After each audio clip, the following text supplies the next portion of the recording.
현재 프랑스에 도착한 한국인들이 뜻밖의 상황에 크게 당황하고 있다고 합니다. 이제 중국도 코로나 위드 정책으로 전환할 정도로 국가 간의 국경이 거의 허물어지는 상황이며, 이에 따라 많은 한국인들은 여행길을 서두르고 관련 검색과 상품 판매가 급증하고 있습니다. 심지어 일본 여행에 가는 숫자는 코로나 이전 2019년 동기간에 60%를 회복했다고 하는데요. 일본에서는 전체 해외 여행객 중에 한국인들이 25%를 차지하고 있다는 통계를 보이고 있습니다. 일각에서는 한때 노저펜이던 일본조차 여행객이 폭발한다는 것은 여행 수요가 그만큼 늘었다고 하는데요. 그런데 유독 프랑스를 중심으로 몇몇 국가에 방문한 한국인들은 크게 놀라고 있는 상황입니다. 일부는 즐거우려고 여행을 갔다가 심한 정신적인 충격을 받고 여행을 중도에 포기했다고도 하는데요. 또한 이런 일을 한국인들은 어떻게 대처해야 하는지 다양한 방법을 알아보도록 하겠습니다. 우선 최근 수년간 한국의 국격은 전 세계에서 가장 눈에 띄게 올라간 나라 중 하나라고 할 수 있는데요. 봉준호 감독은 아카데미 주요 부분을 수상했으며, 오징어 게임은 세계적인 한국 콘텐츠입니다. BTS 정국은 월드컵 주제가를 단독으로 부르며 활약했고, 지구촌에서 한국의 콘텐츠를 모르는 이들은 거의 없습니다.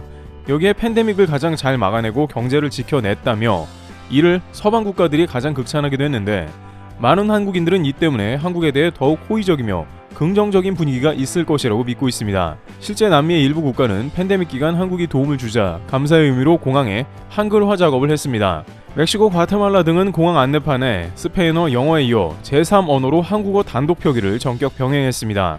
유럽에서도 한국의 위상을 확인할 수 있었는데, 영국 런던 히드로 공항 입국 시 한국인은 혜택을 받습니다. 유럽연합과 더불어 전 세계에서 단 7개국만 이 게이트를 통해 빠르게 입국할 수 있는 것이죠. 준비물은 한국 여권입니다. 한국인이기만 하면 악명 높은 히드로 공항을 빠르게 빠져나가는 것입니다. 이 때문에 일부 중국인들은 입국 심사장에서 소란을 빚기도 하는 등 곤란을 겪었던 것이죠. 실제 전 세계인들이 가장 많이 이용한다는 런던 공항의 입국 심사장에서 한국 국기를 보는 순간에 한국인들은 저절로 벅차오르는 국뽕이 느껴질 정도로 한국인의 위상이 높아졌구나를 느끼게 되는 것입니다. 중동 두바이에서도 스마트 게이트 시스템을 적용받는 몇 안 되는 국가 중 하나가 한국입니다. 이들은 아무에게나 이런 특혜를 주지 않으며 해당 국가의 각종 지표와 상호간 공항 시스템 등 앞선 국가만 가능하죠. 미국 포춘지는 이번 카타르 월드컵에서 축구를 떠나 참가한 국가의 소프트파워 순위를 매겼습니다. 포춘지는 월드컵 기간 동안 감탄을 자아낸 소프트파워, 긍정적인 면모와 이타적인 면을 종합했습니다. 여기서 미 포춘지는 바로 한국이 준우승 국가라면서 다소 놀라운 발표를 했습니다. 16강에서 탈락한 한국 입장에서는 뭔 소린가 싶은데, 미 포춘지는 그 이후로 정국과 손흥민을 꼽았습니다. BTS는 전세계 한류 열풍을 주도했고, 개막식 때 등장한 정국은 그를 상징하고 있다는 뜻입니다. 또한 손흥민은 마스크 투혼을 했으며 푸스카스상을 받은 최고의 골잡이로 16강을 이끌었다 평가했습니다.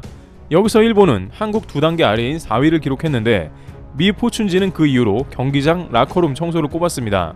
남들이 보는 큰 무대에서만 저런다는 자기적이라는 비판과 어쨌든 좋은 의도에서 했다는 갑론을박이 갈리는 가운데, 한국 소프트파워하고는 질적으로 다르긴 하나 청소로 이미지 메이킹을 4위까지 올려놓은 것도 대단합니다. 그런데 이 월드컵 소프트파워에서 1위를 한 국가로 미 포춘지는 바로 프랑스를 꼽았습니다. 매체는 프랑스는 우아한 선수단과 프랑스 자체의 찬란한 소프트파워의 이미지를 꼽았습니다.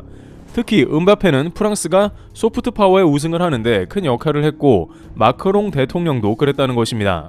그런데 이에 대해 많은 이들은 한국의 BTS와 손흥민은 그렇다 치지만 프랑스는 다소 이유가 부족하다고 합니다. 음바페는 여전히 미성숙한 인성 논란에 휩싸였으며, 마크롱 대통령은 일각에서 소위 너무 나댄다고 비판받았습니다.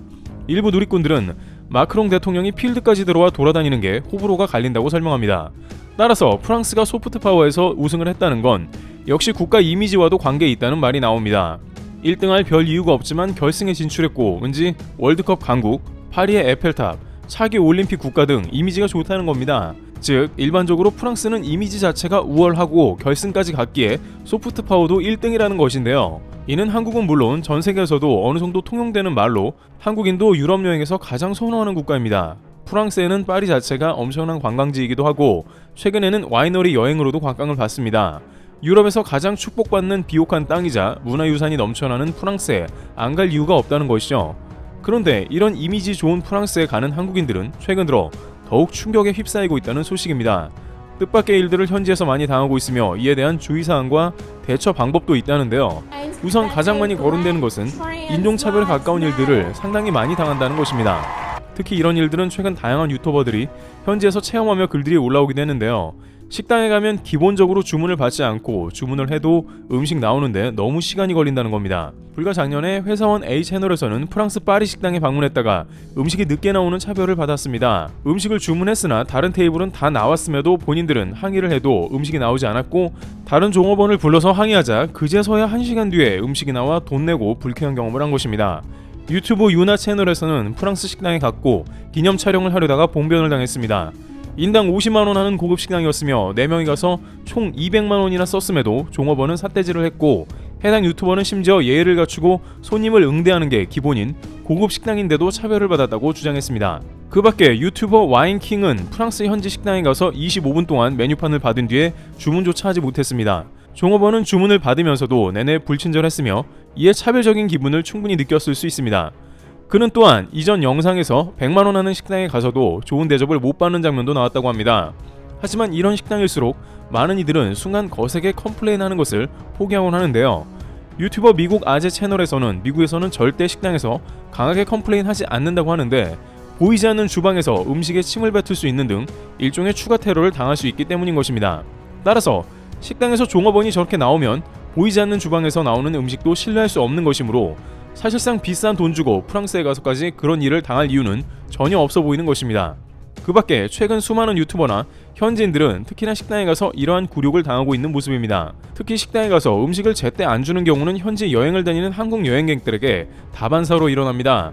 그렇다면 프랑스는 물론이고 유럽 등지에서 왜 이런 일이 일어나며 어떻게 대처해야 하는지 궁금한데요. 코로나 이후 해외여행을 가기 시작하면서 현재 이런 일들은 한국인들에게 큰 우려를 끼치는데요.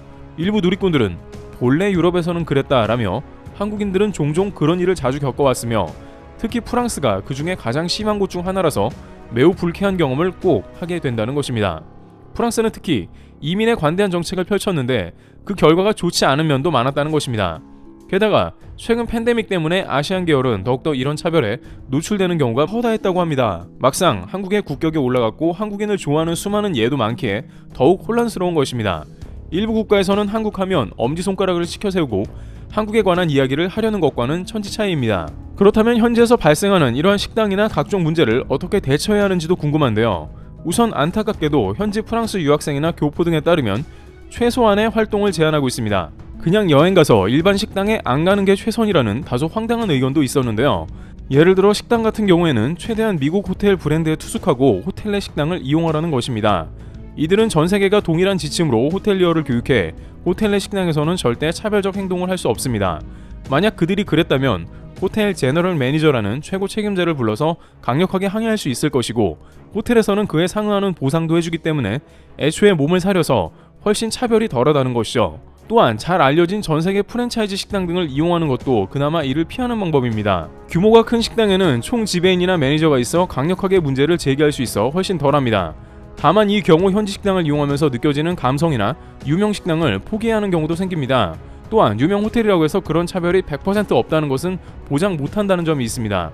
두 번째는 구글을 비롯해 각종 식당 앱 등에서 최대한 한국인이나 아시안들 후기를 검색하는 것입니다. 구글은 한국보다 유럽에서 많이 사용하고 한국인이면 한국어 후기가 먼저 올라오며 객관적 정보가 많습니다.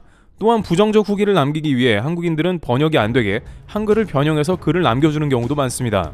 이런 모든 후기를 검색해 사전에 차별이라는 단어가 많이 들어간 곳은 절대 가지 않는 것이 방법입니다. 앞서 논의된 대로 프랑스에서는 미슐랭이나 비싼 고급 식당이라도 거침없이 차별적 행동이 나올 수 있게 비싸면 서비스도 고급질 것이라는 기대보다는 사전에 철저히 정보를 숙지해야 하는 것이죠. 또한 현지에서 팀 문화가 있는지도 살펴서 사전에 적절하게 종업원에 팁을 주는 것도 해볼만 합니다. 한 현지인은 어차피 종업원에게 팁은 돌아가므로 종업원에게 주문하면서 팁을 현찰을 주는 것도 권합니다. 기분이 좋아져 서비스 자체가 달라지기도 하고 팁은 무조건 내야 해서 그렇게 써보라는 것이죠. 일부 여행객은 급한 대로 염색, 탈색하거나 선글라스를 끼라고도 임시 방편을 권합니다.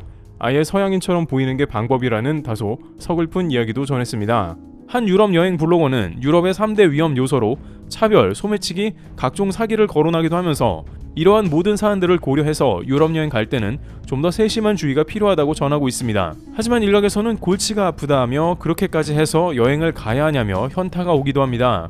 유럽 여행은 기본적으로 물가가 비싸고 인생에 몇 번 없는 자신만을 위한 대형 이벤트이기도 합니다. 그러나 여행객은 어디까지나 그들에게 이방인이고 여행 가서 돈 쓰고 억울한 일을 당하는 것은 최악이므로 프랑스를 비롯한 유럽 국가들의 성향과 종종 일어나는 일들을 사전에 파악하는 게 필요한 것 같습니다. 트래블TV였습니다. 감사합니다.